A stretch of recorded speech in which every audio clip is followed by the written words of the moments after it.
they have a gun to back their law up. Well, I'm from America, so we have guns too. Second civilization has weaponry and technology that the first civilization literally doesn't know exist. I don't think of them as media. Their job is propaganda and mind control.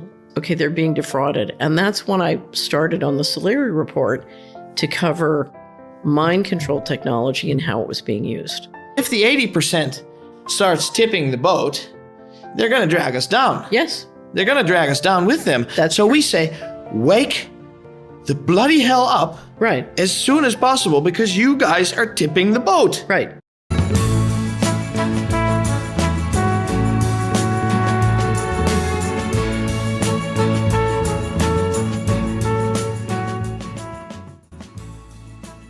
Welcome to an English broadcast of Hope Clear Hulleman, which is a translation of Hope Helder Hulleman. And we are very happy to talk to Catherine Austin Fitz today. Catherine, thank you for joining us. Thank you, and thank you for coming to Friesland. Well, it's the Texas of the Dutch, I believe. This is the this is where the strong this is where the stronghold will be, I guess. So I'd like to start with, in our title, we want to talk about hope, but we want to make things clear. Right. And what I would like to make clear is, what is the status of the world as you see it? If you wake up in the morning, what is the first thing you think about if you think about the status of the world?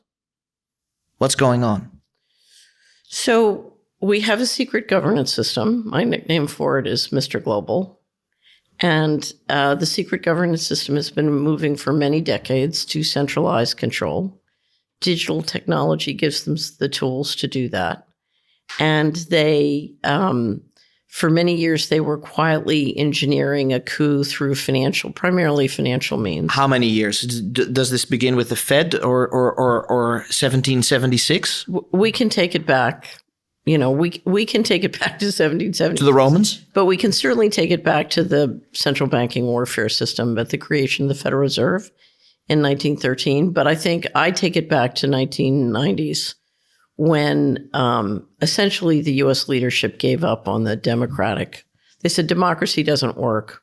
Now we're going to have a coup, and they started engineering the coup financially. And but what we saw with the pandemic was the first big operation to come out of the closet and take, aggressively central control. And part of that is the digital systems have been built to the point where you could try and literally put families and communities into what I call digital concentration camps. Anyway, so we've seen this first wave of the push to complete central control with the pandemic. And now there's an effort to sort of take a break, engineer the lessons learned. The operation financially was very successful. Yeah, what happened in the background? First day of the corona crisis, it said the European Bank is printing 750 billion euros. Well, it started in August 2019 when the G7 central bankers agreed to the going direct reset. So to me, that's when it started. In September, the Fed started into the repo market and the whole process began. The pandemic piece didn't begin until March, but that was when the central banks injected fantastic amounts of money. And if you look at the inflation we're all dealing with, that was the injection that really, helped. It usually takes 3 to 5 years before inflation trickles down into the real economy.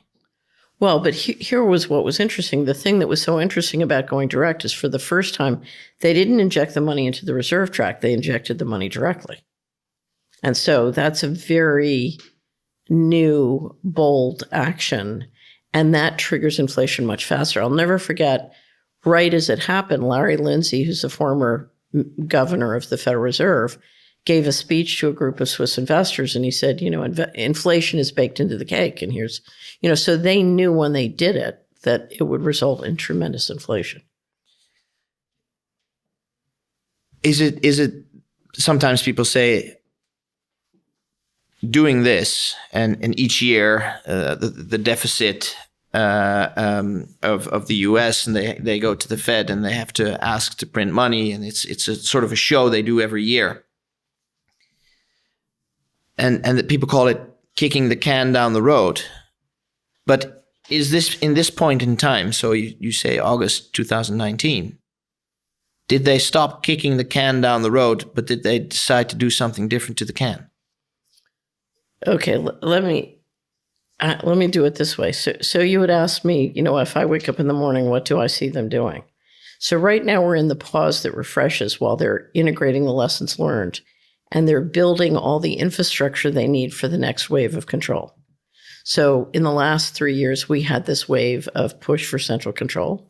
Now we're taking a break. They're saying, okay, COVID's over. Yeah, they're pushing through laws. They're pushing through laws in different organizations. When they come back again, they can come back stronger, better, faster, make more money, right? Yeah. Okay, so that's where we are. We're facing, think of this, if this is a baseball game, we're in a break. We're taking a break. Everybody's getting a hot dog, and they're coming back for the next inning. Yeah, but while they're getting a hot dog, No, we're getting a hot dog. They changed the colors of the seats. Right. They changed the players on the field. They changed the names. They took away the real grass and put fake grass in. Right. And nobody notices. Right. So it'll because they're eating their hot dog, thinking. Right. So we're facing this now. Let's go back and talk about what they've done for 100 plus years in the G7 nations. We've had a model of the financial system where the central bank runs the monetary policy, and then the state representatives, the people's representatives, run the fiscal policy. So the citizens pay taxes, and so in the United States, the Congress appropriates those taxes and reports the performance of the taxes, while the central bankers basically engineer the monetary policy. So we have this balance of power between the people's representatives and the bankers, okay? Essentially what's happening is the bankers have decided we don't need the people's representatives anymore.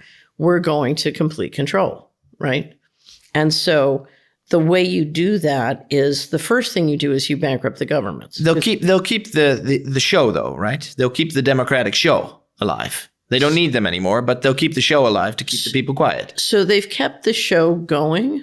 So by rigging elections and by basically using covert operations to threaten presidents that, if you shoot the president if he doesn't behave. So with covert operations and election rigging and a whole lot of other things, you've kept the show going while asserting more and more control of the show. But we're moving towards a place where whether or not they keep the show going is a big question mark. But the show is going away. Now, let me explain. But one of the things where they might be taking the show away is with the pandemic treaty that the WHO is pushing through. Then they don't need governments anymore. Yes. Yeah. Now, will they keep the show going anyway? Your guess is as good as mine, but they don't need the show. Once they get a series of things in place, one of which is the digital ID and CBDC with the help of the WHO, then in theory they can make it go away. But essentially, the important thing to understand in this balance of power between the fiscal and monetary is we don't need the central banks. In other words, the Treasury, when the U.S. pulled up the debt limit, there was $32 trillion of debt. There didn't need to be any debt, because if the Treasury had wanted to spend $32 trillion, they could have just issued the currency. So the notion that we need to issue debt to have a currency is ridiculous. It just puts you under the control of the bankers. That's number one. But the second thing is... It says so on the dollar note, actually. It says it's legal tender for any debt, public or private. So the other thing is, from fiscal 1998 on, there's $21 trillion missing from the U.S. government from 1998 to 2015. The fiscal year 2015, after that, they basically stopped reporting. So now we're in secret land. But essentially, if you look from that period on, if the U.S. had when we determined that there was $21 trillion missing as of the end of 2015, at that point in time, there was only $21 trillion of debt on the books of the So the music stopped playing in 2015. So we've been dancing around without music for 8 years already. No, we've been dancing around without disclosure. So let me say it this way. Everyone knows the story of the man who has a family and then falls in love with someone else in another town and starts another family that's secret from the first family. And he spends years going back and forth trying to keep the two families from hearing or knowing about each other and trying to finance two families out of one paycheck. And at some point, the tension just gets ridiculous and he cuts his losses and goes lives with the second family and it all comes out, right? Okay, well, think of this as the same way. So the leadership decided, I can't stand taking care of the first family. I can't agree with them. I can't get along. It's unmanageable. I'm going to go start a second civilization. Some of us call it the breakaway civilization. And so they start to finance a whole new civilization that has different rules and different laws. And they create enough sovereign immunity in the first to make sure they're not subject to the laws in the first civilization. Okay. And so now we have two civilizations being financed out of one budget. And at some point, they're going to cut the first civilization loose and go with the second. And that's exactly what's happening. It's just like the man with two families. What does the second civilization look like? Well, that's a wonderful question. The second civilization is very high tech. And one of the things that makes our world seem so bizarre is that second civilization has weaponry and technology that the first civilization literally doesn't know exist. So one of our greatest obstacles in dealing with this situation, either understanding it or doing something about it, is we are subject to massive amounts of high-tech neurological weaponry that we don't even know exists. And is it being used on people? Of course. Absolutely. If you go back and study, it's interesting. I think so, but well, I'd like to hear you say it. Let me tell you my history of trying to grapple with this stuff. When I first really I first bumped into it on Wall Street in 1984, of all years. I heard two billionaire types talking about entrainment technology and subliminal programming that would be rolled out on TV. And it was one of the most, I don't scare easily. It was one of the most frightening conversations I ever heard. And I wasn't supposed to overhear it. So that was frightening in and of itself. Was it developed in the Tavistock Institute? I've read lots of stuff about this, but I don't really know.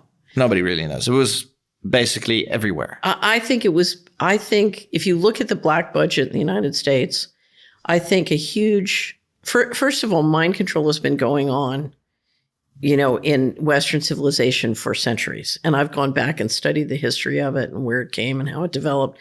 But it was always labor intensive. Yeah. William of Orange spent a lot of money on propaganda. Right. And there's when I say mind control, there's a wide portfolio of hard and soft tools. I mean, this is a complex, this is like Baskin and Robbins. There's 57 flavors.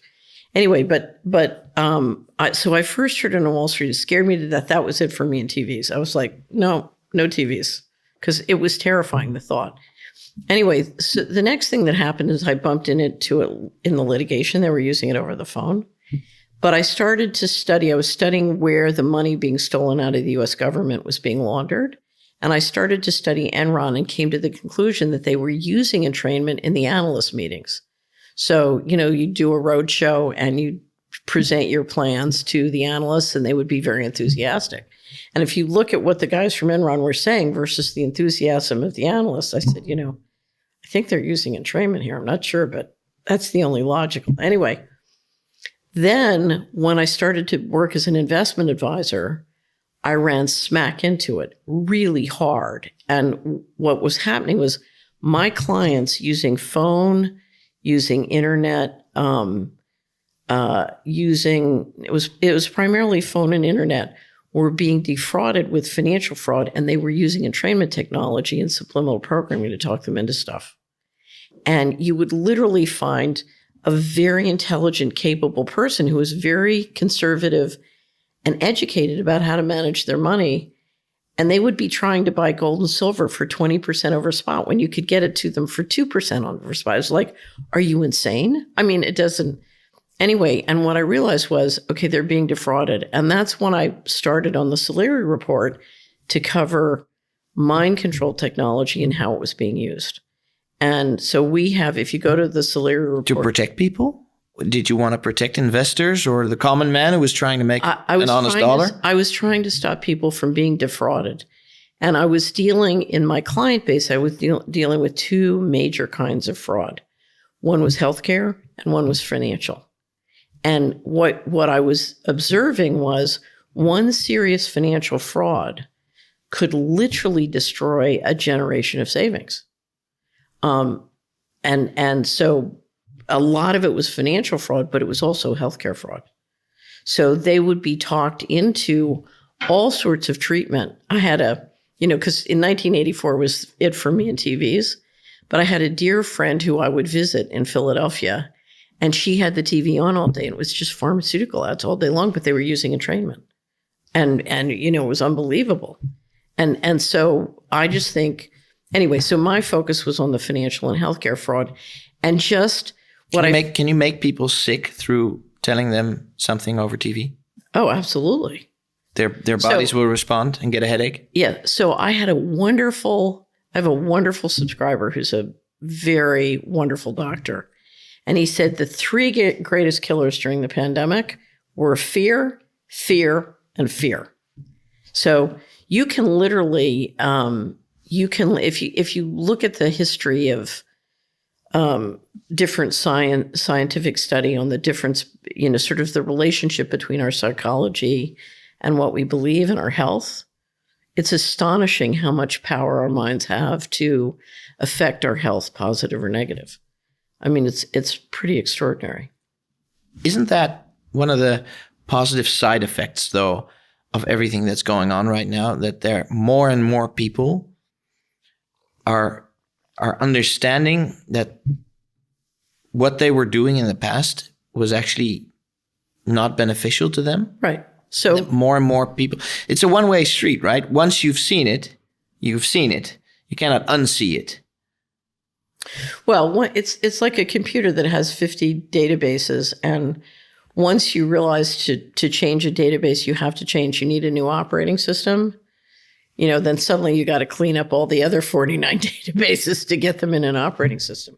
But you're right. Once you realize, okay, I need a new operating system.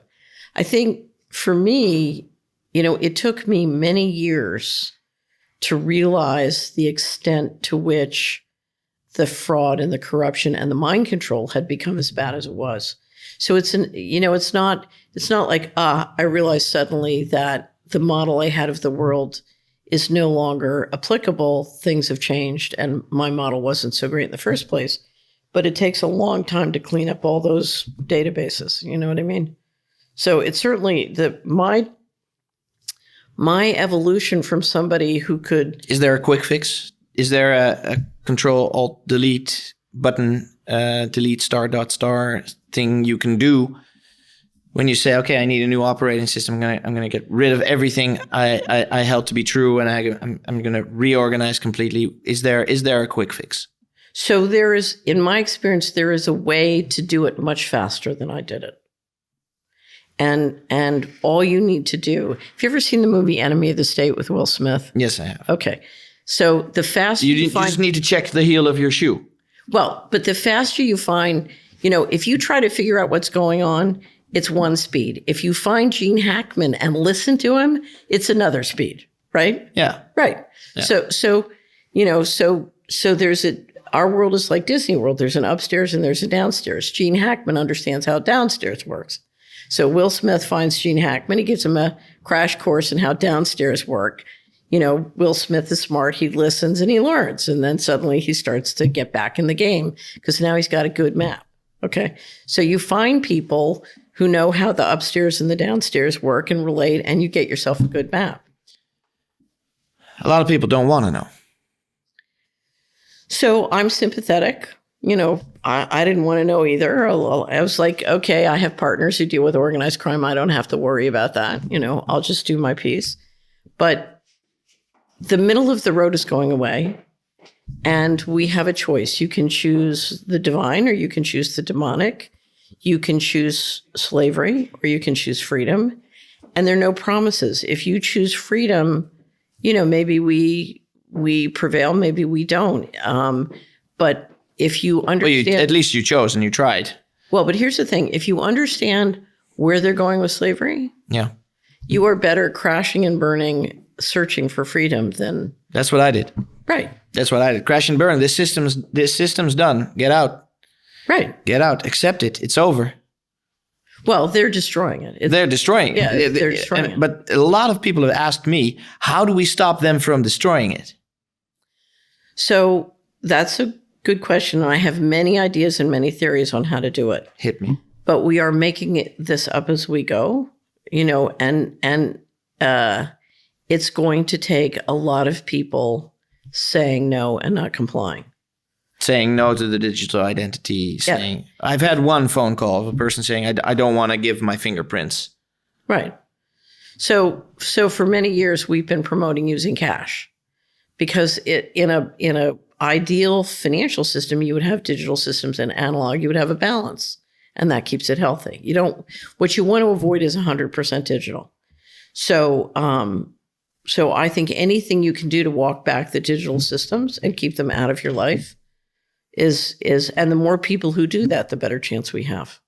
But at some point, we're going to have to walk back digital control. Aren't they? Because they have the weapons of the physical weapons and the digital weapons, and also the legal weapons. If you, for instance, you find this, every plot of land in the world has been mined. It's been, and if you buy something and you think you own it, they just change ownership rules in that part of the world. And they say, well, actually, nobody owns anything anymore. That's where we're going, right? You will own nothing. So you can try now. This is why people are afraid. When they come to me for financial advice, as probably they do to you, they say, okay, what can I buy? And then you say gold and silver. And then they say, but can it be repossessed? Yeah. Between dreams and actions are laws and practical problems. Right. So, and if they change the laws... Well, if there's no law, because they're not changing the law, they're just breaking the law. They're changing the laws, but in a way that breaks the basic law or the constitutions or other things. So if there's no law, then nothing has any value. No, but they have a gun to back their law up. It's gonna. Well, I'm from America, so we have guns too.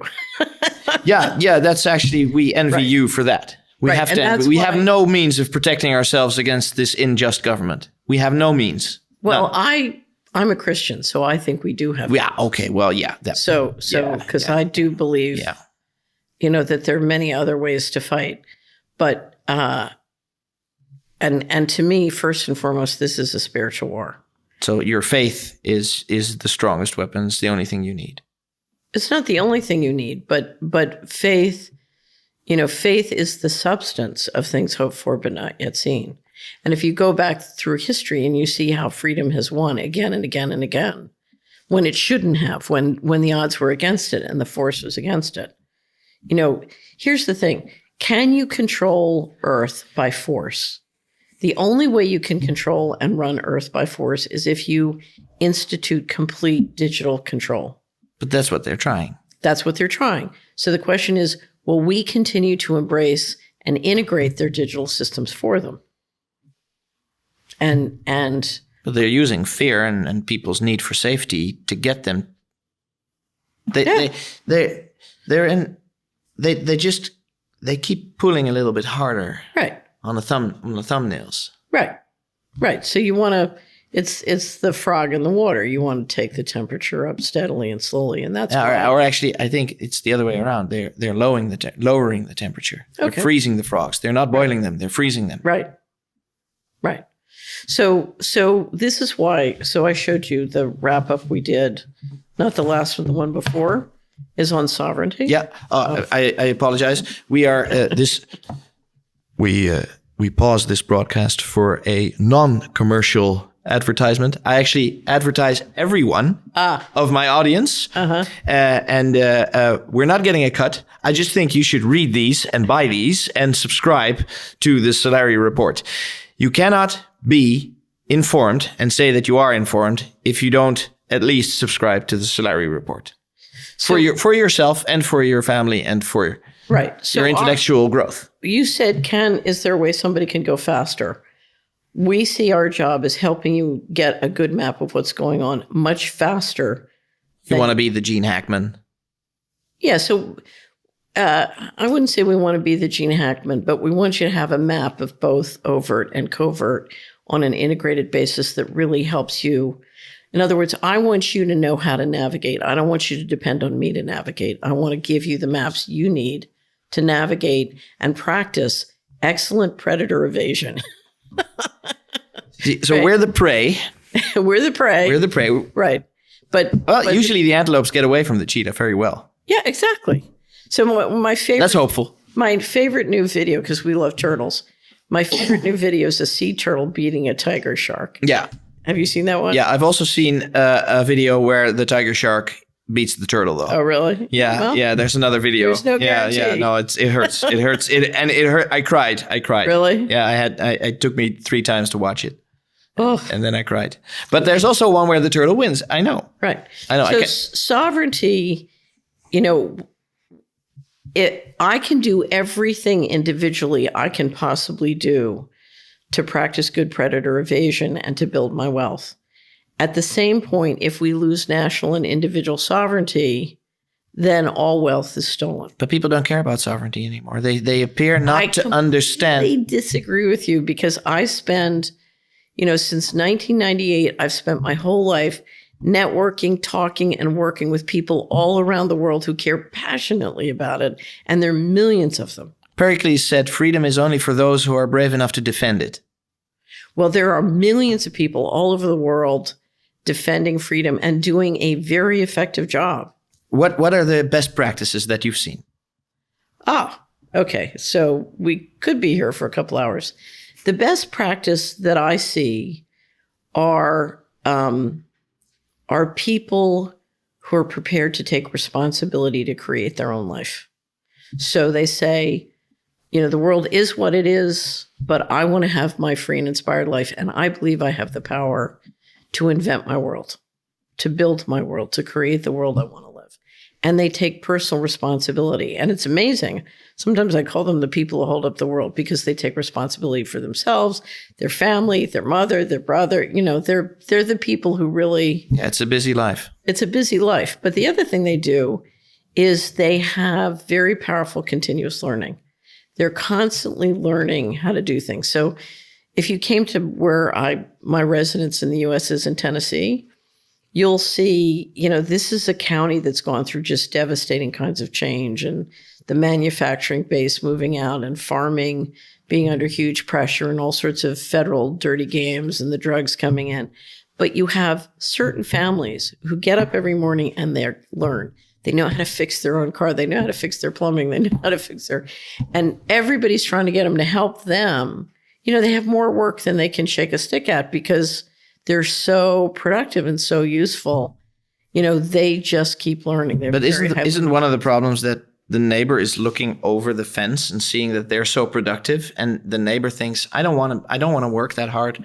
I'm going to find a way. For instance, in the Netherlands and especially in France, the amount of people that one worker has on their backs. They have one elderly person.